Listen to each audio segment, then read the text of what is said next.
कोई नहीं कह रहा है कि पारसनाथ पर उपसर्ग हुआ था, उनको टाइटल नहीं मिला। पारसनाथ पारसनाथ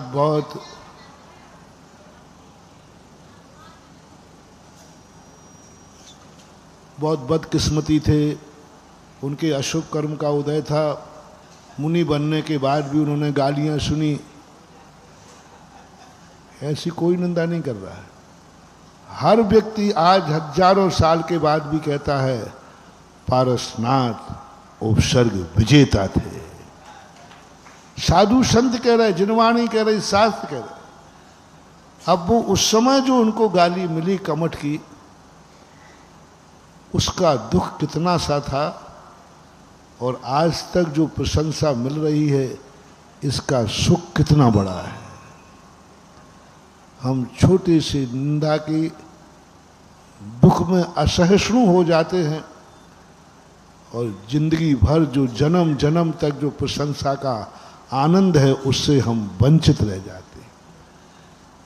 पारसनाथ जैसा ज्ञानी यही सोचता है, ये देने वाला, गाली देने वाला तो मेरा दुश्मन है, अज्ञानी है, और कब तक देगा, कब तक देगा। 8 दिन दिया, भवांतर मानो तो 10 भव दिया। अपन इसी भव की बात लें, कमठ ने 8 दिन तक उपसर्ग किया, दुख दिया, कष्ट दिया 8 दिन तक, और वो सहिष्णु रहे, तत्व चिंतन में रहे, तो आज तक प्रशंसा हो गई। कितने भव, कितने वर्ष निकल गए, कितने वर्ष निकल गए, 3000 से भी ऊपर हो गया। एक छोटे से कमठ ने पारसनाथ को जगत पूज्य बना दिया। पारसनाथ यदि चाहते तो उस गाली का जवाब दे सकते थे, लेकिन जैसे वो बनिया होता है ना, ग्राहक उसको दुकान पर परेशान करता है, 10 बार थान को पटकवाता है, और फिर भी कहता हमें पसंद नहीं, हम तो जा रहे हैं, तो भी सेठ गुस्सा नहीं होता। फिर भी कहता है कि भैया बाजार में नहीं मिला तो फिर से आना। इतने सहिष्णु तुम हो, अंदर से तो गुस्सा आ रहा है, लेकिन बाहर से तुम्हें दिख रहा है कि यदि गुस्सा किया तो दुकानदारी। तो साधु संत ज्ञानी पुरुष बनिया तो नहीं होता, लेकिन ज्ञानी होता है। वो कहता है कि वो सोचता है कि इसने हमें गाली दी, इसने मेरे ऊपर उपसर्ग किया, लेकिन मुझे इससे क्रोध नहीं करना, द्वेष नहीं करना, क्योंकि हमें ज्ञानियों के मुख से प्रशंसा सुनना है। यदि तुम चाहते हो कि हमारी प्रशंसा ज्ञानी लोग करें, हमारी प्रशंसा साधु संत करें, हमारी प्रशंसा भगवान के मुख से निकले, हमारे जीवन की कथा शास्त्रों में लिखी जाए, इसके लिए क्या करें। हम रामचंद्र जी की कथा पढ़ते हैं, महावीर की कथा पढ़ते हैं, बड़ी बड़ी कथाएं पढ़ते हैं। क्या अपन लोग अपनी कथा को रूप नहीं दे सकते?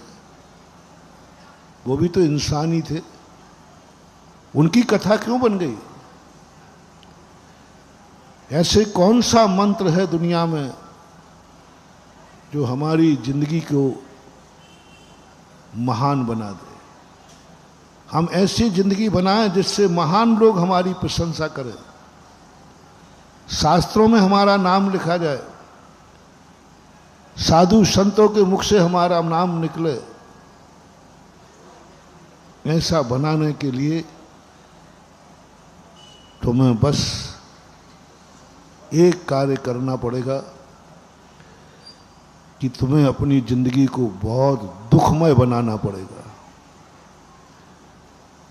तुम्हें ये परीक्षा देना पड़ेगी कि संसार के सारे दुख मेरे ऊपर आ जाए, और जैसे ही तुम्हारे जिंदगी में सबसे ज्यादा दुख आए, पर तुम विचलित मत होना। शर्त लगा रहा हूं, संसार के जितने दुख हैं मेरे ऊपर आ जाएं और तुम्हारी साधना हो जाए कि तुम विचलित नहीं होना, मैं गारंटी दे रहा हूं तुम्हारे ऊपर भी एक पुराण लिखा जाएगा। आज तक जितने पुराण लिखे गए सुखी आत्मा पर नहीं लिखे गए। जिनकी जिंदगी में कभी दुख नहीं आया, जिनकी जिंदगी में कभी कोई दुश्मन नहीं रहा, जिनकी जिस पिक्चर में खलनायक नहीं है, वो पिक्चर का ज्यादा नहीं चलती। पिक्चर हीरो नहीं चलाता है, खलनायक चलाता है। खलनायक की बदौलत है जो पिक्चर चलती है, क्योंकि खलनायक जो होगा वो मूल नायक को दुख देने की कसर नहीं छोड़ेगा, और जितना जितना दुख खलनायक हीरो को देता है वह पिक्चर ज्यादा हिट होती है, और उसी से हीरो की प्रशंसा होती है। आप महान आत्माओं को उठाइए। रामचंद्र जी के जीवन में, श्री राम के जीवन में यदि कष्ट नहीं होते तो आज भी जगत में प्रसिद्ध नहीं होते। भगवान तो भौर भी हैं।